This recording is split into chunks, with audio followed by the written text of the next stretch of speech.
Inja qaitam twist. Intla kapat Tommy not Mary Gregoire. Isin sima squeezed Pauline Gregoire Chacan.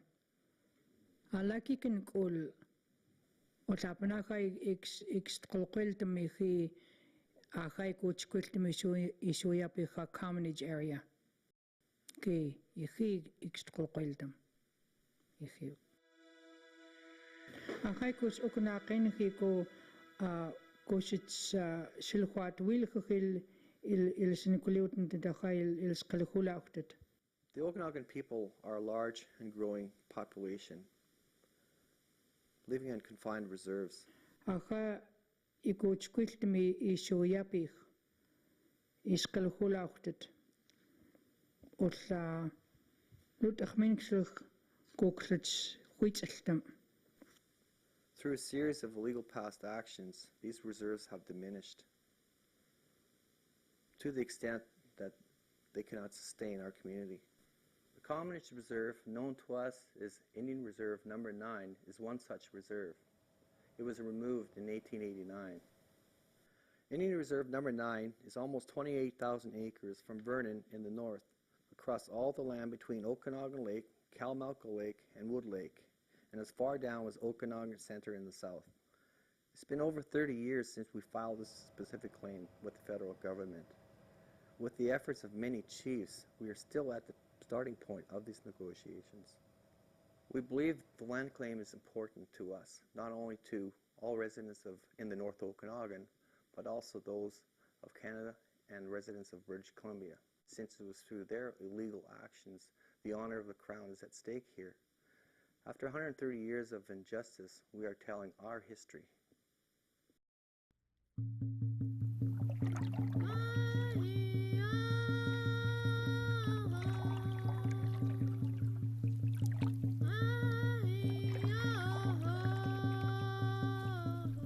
Our ties to this land are deep. Our knowledge keepers remind the rest of us that we were here from the beginning. It is estimated that 500 years ago, there were over 1 million Okanagans.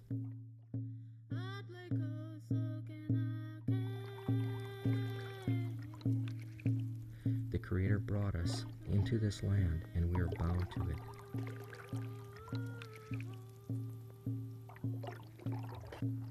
This bond spans over 10,000 years, back to times when this land was a very different place. We have always loved this land, knowing that it has sustained us since time immemorial. We have always honored the gifts from the lands and the waters. Our past leaders were wise when they defended this land. We were and are the gatekeepers of our Northern Territory on behalf of all Okanagan Nation people.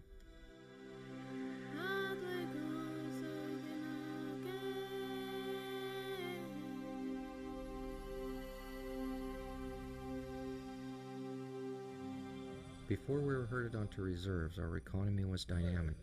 Red Fox, who was like our trade minister, kept our relations good with the neighboring tribes. Our traditional territories are vast compared to today's reserves. We were a progressive people. In Kuala, our chief had 500 head of horses before the settlers arrived. Okanagan people were practicing agriculture as early as 1841. This only made sense since our predecessors had adopted wise forms of cultivation through controlled burns and other methods, ensuring good harvests of food and medicines from the forests and grasslands. As strong, proud, and resourceful as we were, we could not stop the growing tide of settlement, nor could we ignore the massive transformation of values and laws that these newcomers brought with them. The creation of a reserve started in the colonial period when Kuala was our chief. In the Okanagan, a large 10-square-mile reserve with the northeast corner at Swan Lake was set apart for the Okanagan people. Unfortunately, prior to Confederation, the reserve started to be cut back, and Kuala, through his diplomacy, subsided his people's frustrations. Soon after Confederation, Anchil Heatsad became one of our chiefs. the allotment of Indian reserves became a contentious issue between the provincial and federal governments. How should reserves be set up? How big should they be? And what kind of land should be included? To resolve these issues, the federal and provincial government established the Joint Indian Reserve Commission, made up of representatives from each government and a mutually appointed representative, Gilbert Sprott. The Commission's mandate was to fix and determine areas of land to be set aside as Indian reserves. By the time he arrived in the Okanagan in 1877, Commissioner Sprott identified ranchers like the Vernons, O'Keefes, and Ellisons as occupying much of the good land. There had been talk amongst the chiefs in taking up arms against the settlers. After 2 months and several meetings with the Okanagan people, the Commissioner identified all 9 of the Okanagan reserves, including IR 9, the Commonage Reserve. I was born in Vernon, raised out here for 68 years, schooled out here. My grandfather's name was Pierre Lewis. The chiefs for 27 years out here, and we rode the range together in the early 50s, watching the fence line and cattle and such, and he used to point out things to me from up there, what it was like. We'd stop in the shade, and he told me some stories about when he used to hunt cougars down at, and their base camp was out down there at Oyama. They go both sides of the mountains, on the Commonage side and the others, they'd chase cougars around in the winter time and hunt there, and he spent camp there in the winter camps there. Pasture lands were now under heavy demand. The Joint Reserve Commission decided to set apart a shared right of pasturage that would be enjoyed by both the Indians and local white settlers. The Commission, however, had doubts about its own authority to set apart that kind of unique interest in land, and so, in its minute of decision, it said, "If we don't have the authority to set apart a joint pasturage, this land will remain full reserve status." The boundaries of the Commonage Reserve were then defined in the minute of decision, documented as reaching from the narrowest part of the lands between Okanagan Lake and Long Lake, today called Kalmalka, to the northern boundary adjacent to any lands that were occupied by white settlers at Priest Valley, present-day part of Vernon, and the head of Long Lake as determined on investigation by the Commission. Sprott confirmed this boundary in 1878 after investigating the extent of white settlements. Then in 1881, Mr. E. Mohan surveyed the Commonage Reserve. Instead of conducting the survey in accordance with the minute of decision, Mohan excluded over 2,500 acres in the north. But why had a slice of the Commonage Reserve that was set apart for the Okanagan Band under the minute of decision been cut off by Mohan's survey without any explanation? One possible explanation is that Forbes Vernon, a local rancher employed by the province as Chief Commissioner of Lands and Works, had purchased land in the northern part of the Commonage Reserve, and so there may well have been a connection between this land interest and the decision by the surveyor to cut off a piece of the northern Commonage Reserve. In the years that followed, the sharing of the Commonage became unworkable. Settlers felt the Commission had been too generous to the Okanagan people, and the locals complained that the Indians were trespassing. Meanwhile, the federal government had doubts that the Joint Reserve Commission actually had the authority to set apart a pasturage in common, and, as stated in the minute of decision, if they did not have this authority, then the Commonage would be a full Indian reserve. With more and more pressure from local settlers and non-native cattle farmers, the province began lobbying for the Commonage to be cut off. This land was far too valuable to be set apart as an Indian reserve. Instead of protecting the Okanagan Band's right to the Commonage Reserve, the federal government simply relinquished the band's interest in this reserve without the band's knowledge and without the band's consent. Oh, my parents we used to come through here, and then they would tell us all about all the reserves here, and all the, we pick the berries, because that's what they used to do when they were growing up. And then those days there was no homes around here. There was just a buggy road. Yeah. Yeah. Just the Indians out here. Yeah. with their horses, and I know they used to bring horses out here. Yeah. When they opened it up for settlers to move in there, then pretty soon, like people like Pierre Jack and ever raised these animals there and stuff, and others used to use that. So the natives got crowded out of there. Some of my mother's people used to stay up in the Commonage, but they were run out of there at one time. The decision to cut off the Commonage Reserve appeared as sudden as a federal order in council, but in actual fact, it has an interesting background involving different levels of government. Led by Commissioner Peter O'Reilly, who replaced Gilbert Sprott in 1880, a plan to trade the Commonage Reserve was discussed and accepted federally by Sir John A. Macdonald and provincially by Premier Smythe in 1886. At about the same time, Forbes Vernon, unaware of what was coming down, strongly objected to the Commonage being an Indian reserve. As a prominent cattle rancher, Vernon had a personal interest in ensuring that the Commonages were eliminated.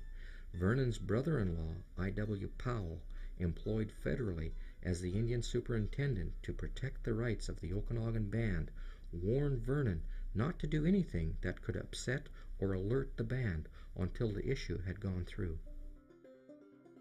It would not be until many years later that we would learn that the land we continued to use had already been taken from us.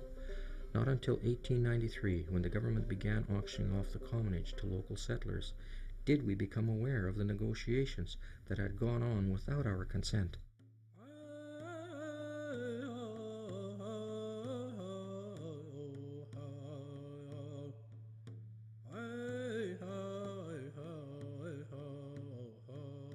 We thought it was ours as reserve.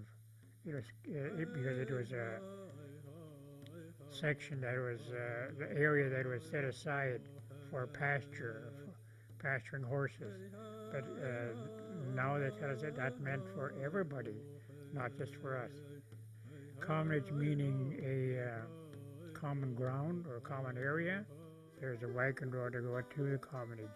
For heavy loads, everybody used the Commonage road, as we called it then, rather than the one along the lake through Winfield.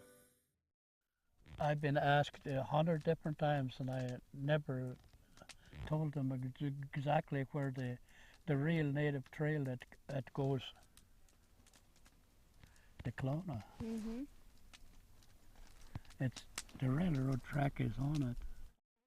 Yeah, that's the native trail. They used to use buggies through Yeah. there. Yeah. The railroad put its track on there. So it came through Vernon and it went down to Cal Lake, and they just followed the beach there where the old trail was, and right to Kelowna. Wow. Ah, that was the old native trail. Because before you hit Oyama and that point there, down below there, that's their halfway spot. Them guys are coming south. That's what they camped there to rest for a while before they go to Coldstream to work at Coldstream. My name is Robert Tronson. Born here on the reserve in 1933, 23rd August. My dad, he went to school in Commonage, and my two aunts, Catherine Kamelka, I think the old chief was her grandfather. Her dad was Francis Kamelka. And her mother, I'm not sure just what the mother's name was now, but her father was Francis Kalamalka. And my great-grandfather, Charles Vernon, they came over. They never were married, but they lived together, and he had the two daughters, Louisa Kalamalka, and she went by Vernon, I believe his name, and Mary Vernon. A few years after, when the women, I don't know if his wife came over from London or what, but he took off. That was the end of their marriage, and Catherine later on got married to Louis Bursey. In the early 1900s, orchards blossomed in the valley, while the bunch grass to feed our cattle began to disappear. We were denied water licenses, Since we were not landowners, we gave thanks for the fish in our lakes and our rivers, which sustained us while our lands were taken over.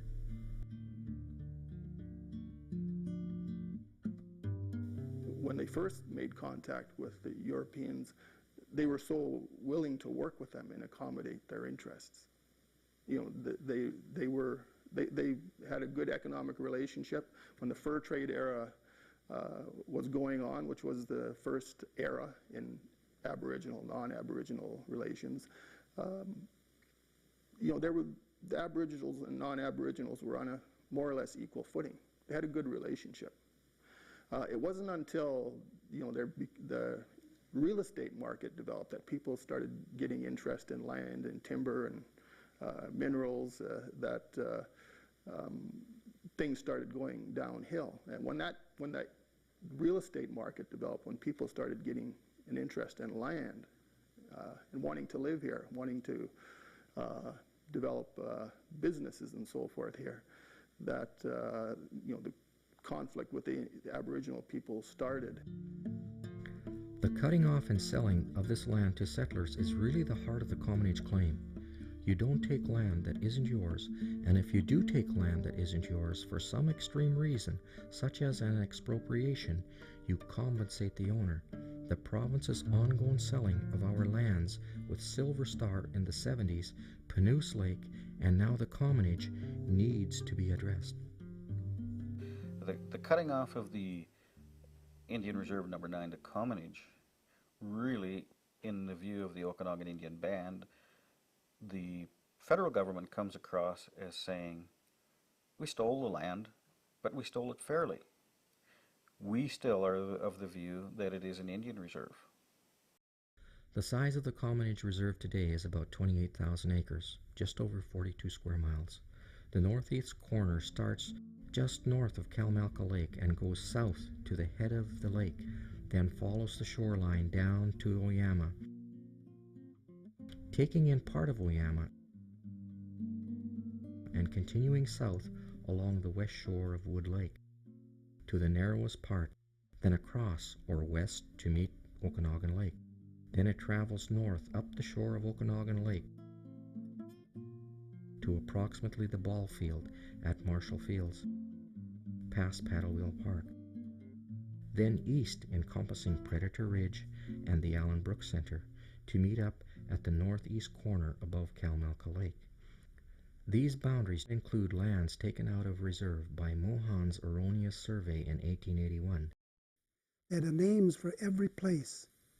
And if I knew the language when they were talking about it, and the Okanagan language is very descriptive, I would have been able to go exactly to where they told me just by telling me what the landscape was like and the names of them. Kmapalaks, the very end of the lake, head of the lake. Moose little jumping over place, Vernon. Kmapalaks, little head of the lake, Kalamalka Lake. Ksunk, island, Cars Landing. Quilskan, many little red rocks, Oyama. A lot of these places got destroyed without having archaeological digs. Like, there was no interest in knowing what's there, eh? And our people probably buried there because our people always considered the land sacred, and that's the reason, because they buried their people just about where they died, and it was easy digging, eh? So I imagine the Commonage area too, where our people are probably left along there too. That's still there, maybe.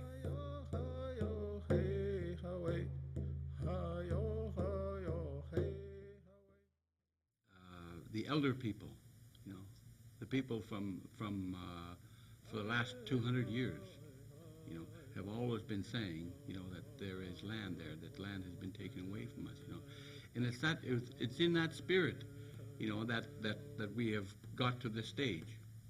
In 1989, after extensive research, the Okanagan Band brought forward its specific claim concerning the Commonage Reserve under Canada's specific claims policy. Murray Alexis was chief then. But I would like to see that you know that there was some justice and some corrections made for this, because basically what it's doing, it's taking away the opportunity of our younger generation of people. You know, there's a whole generation of people that have not been able to use this property. I came in and followed Murray as chief in the early 80s, and we actively pursued the claim. And following my term as chief, Chief Albert Saddleman also followed and pursued the claim federally. In 2000, 16 years after we filed a specific claim agreement, the Canadian government finally accepted the claim for negotiation. After a meeting between Robert Nault, who was then the Indian Affairs Minister, and the Okanagan Indian Band chief, Dan Wilson, Minister Nault accepted that claim for negotiation. The province later joined in as a full party to those negotiations. But why did it take our people until 1989 to bring such an important matter to the government's attention? I don't think the average Canadian is aware of some of the injustices that Aboriginal peoples in this country have been subjected to. You know, at different times, the chiefs were appointed by Indian agents. They weren't allowed to vote in federal elections until 1961. They weren't allowed to hire lawyers or raise money for land claims until 1951. When laws were created to allow for preemption of land, they were specifically excluded from the right to preempt land in their own territories. It was illegal for them to do it, to own land. Once our people gained access to the courts, this was foreign to us, and it took time to become educated in this legal system. Once we found our voice, we had to learn how to work with this system, and in the end, we were hoping that our understanding could be voiced through this legal system. The Commonage Reserve was always a reserve, and we felt that we always had rights to this reserve. Once we gained a legal voice, we were optimistic. For the first time, a settlement could be achieved. This would resolve this outstanding injustice.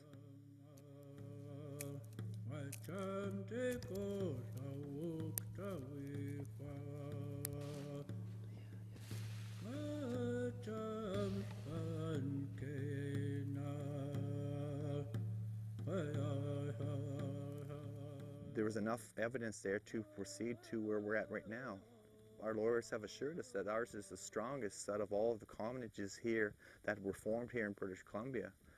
They looked at who formed it, was it surveyed, when was it surveyed, and when was this reserve formed.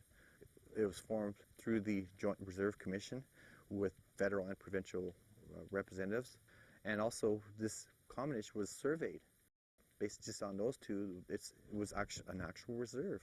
So how can you say it wasn't a reserve? It was surveyed, it was formed by people. It's strong, but we are just a little bit reluctant, to say, well, we'll get so far, then the government can pull out. With the upcoming Olympic Games, if this claim and other claims in the province aren't resolved and settled fairly, we will have the attention of the international community, which is the world, looking at Canada and how it treats its Aboriginal people. And we will take every advantage of that situation to call on the world community to come to our aid to resolve these outstanding issues. We've been in the federal government process now for nearly 20 years. From a commercial perspective, the Commonage Reserve represents some of the most valuable real estate in all of British Columbia. This is lakefront on both sides with enormous potential today. It is currently used for recreation, an international world-class golf course, Predator Ridge, and for residential and cottage purposes. One of the key challenges from a legal perspective is how do you put a value on such an enormous piece of property? Unfortunately, the case law does give us a lot of guidance. What the case law says is that you look to how the owner would have used it if the owner had been given the opportunity. You look back with the full benefit of hindsight on what the highest and best use for this land would have been over the last 130 years. And really how it has been used is a pretty good indication of how the band could have used it and benefited from it. The other part of damages calculation is looking at the current value of the land. And a lot of improvements and developments have taken place on this land, like the golf course and houses, but none of that enters into the damages calculation. What the damages calculation does is says, in the specific claims process, let's pretend that none of that was there. Let's pretend that this is a piece of raw land between those two lakes today, and how much is it worth? There has never been any doubt that the Commonage Indian Reserve number 9 was and is still part of our reserve. It has never been ceded or surrendered. The general public should be reassured that we're not going to be looking to displace people from their homes. In the most recent past, the band has settled 2 claims. One, the McKenna-McBride cutoff claim, and more recently, the boundary claim.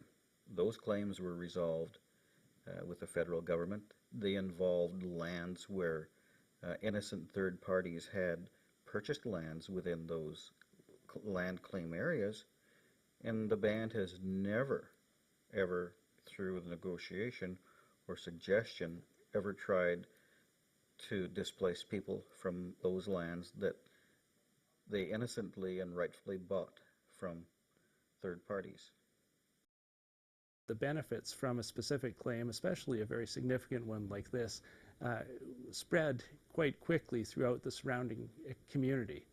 The economies of the Okanagan Band and the local community are closely intertwined, so if significant economic development comes to the Okanagan Band, that's going to be more people and more enterprises in the area buying local goods, bringing tourists into the area, and generally vitalizing or revitalizing the whole economy of the North Okanagan. So the benefits here, well, certainly are primarily to the First Nation, because that's whose claim it is, and that's the injustice that it's meant to address. The benefits to the surrounding community will be felt, and will be felt quite quickly.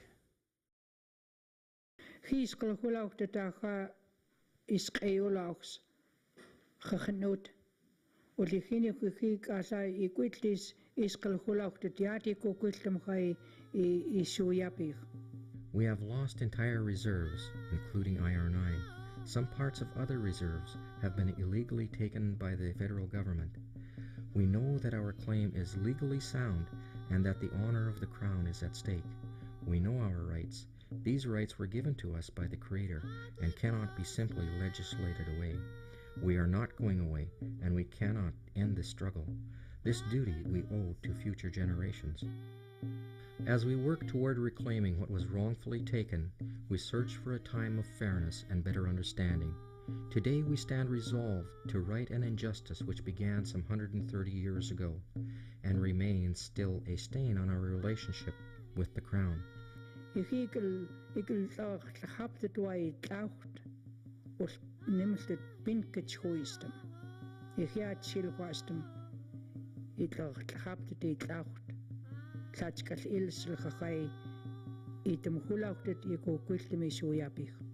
We do all of this in respect of those who have gone on before us to keep this issue alive.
Mama qua es quest, Mama qua es quest, Mama